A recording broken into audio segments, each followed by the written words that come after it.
পাশের বাসার ভাবিদেরকে নিয়ে বিকেলবেলা চায়ের আড্ডা জমিয়ে নিতে বানিয়ে নিয়েছিলাম এই সাদা পাউরুটি। এত বেশি ভালো লেগেছিল তাদের কাছে, আমি নিজেই অবাক হয়ে গেছি। গরম গরম চায় ডুবিয়ে খেতে নাকি একদম অমৃত লাগছিল। আর এত মজার পাউরুটি নাকি তারা জীবনেও খায়নি। অসম্ভব মজার এই পাউরুটি বানানোর জন্য তেমন কোনো খরচও নেই, কোনো ঝুট ঝামেলাও নেই। তাই আপনি চাইলেই কিন্তু বানিয়ে নিতে পারবেন যে কোনো চায়ের আড্ডা জমিয়ে নিতে। তো প্রথমে আমরা এখানে কুসুম গরম পানি দিয়ে দিয়েছি চায়ের কাপের 1 কাপ। তার সাথে 1 চা চামচ দিয়েছি ইস্ট। যে কোনো সুপার শপ অথবা যে কোনো বড় সাইজের মুদির দোকানে এই ইস্ট কিনতে পাবেন 60 থেকে 70 টাকার মধ্যে। 1 চা চামচ ইস্ট দিয়ে ভালো করে মিশিয়ে নিয়েছি পানিতে। স্বাদ মতো লবণ এবং দিয়ে দিলাম এখানে 1 চা চামচ চিনি। তো চিনি 1 চামচ 2 চামচ আপনার পছন্দ মতো দিয়ে নেবেন। এরপরে চিনিটা সুন্দর করে মিশিয়ে নিয়ে এখানে দিয়ে দিলাম মেজারমেন্ট কাপের 1 কাপ পরিমাণ ময়দা। তো ময়দা দিলেই এটার রেজাল্ট বেশি ভালো আসে, তবে আটা দিয়েও কিন্তু হবে। তো আটা অথবা ময়দা যেটা হাতের কাছে থাকবে সেটা দিয়েই বানাবেন। এরপরে সুন্দর করে এই ময়দার ডোটা সুন্দর করে মেখে নিতে হবে। মাখানো হয়ে গেলে এর সাথে আমরা দিয়ে দিব একটু ঘি। তো ঘি দিলে ইস্টের যে একটা নিজস্ব ঘ্রাণ থাকে সেটা একদমই থাকবে না, অনেকের কাছে ইস্টের ঘ্রাণটা ভালো লাগে না।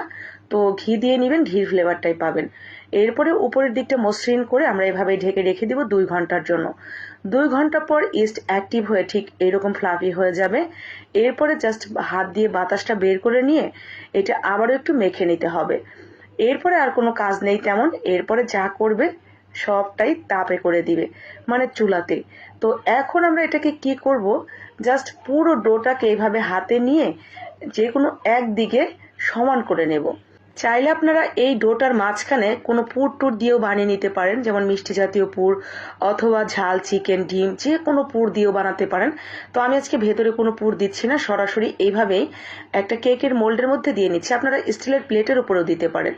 স্টিলের প্লেট, কেকের মোল্ড অথবা যে কোনো একটা স্টিলের বাটির মধ্যেও এভাবে দিয়ে নিতে পারেন।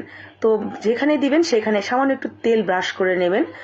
এরপরে আমি উপরে একটু ডিজাইন করে দিচ্ছি যাতে ভাগ করতে সুবিধা হয়। তো এখানে আমি মোট 8টা ভাগ করে নিয়েছি।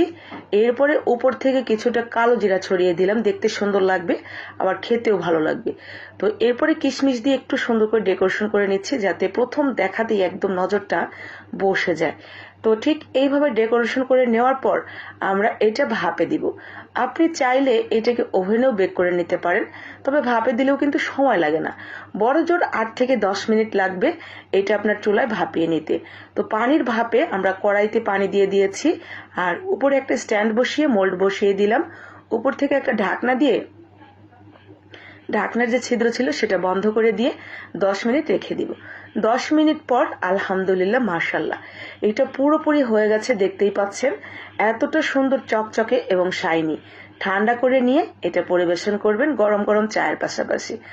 এত বেশি মজার এই সাদা পাউরুটিটা আপনি খেলেই বুঝতে পারবেন কেন আমি এতটা জোর দিয়ে বলেছিলাম।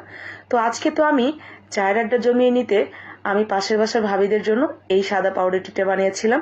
তারা সবাই খেয়ে একদম মুগ্ধ হয়ে গেছে। এইরকম মুগ্ধ এবং প্রশংসা আপনিও পেতে পারেন আপনার হাতে বানিয়ে। ভালো লাগলে লাইক, কমেন্ট, শেয়ার।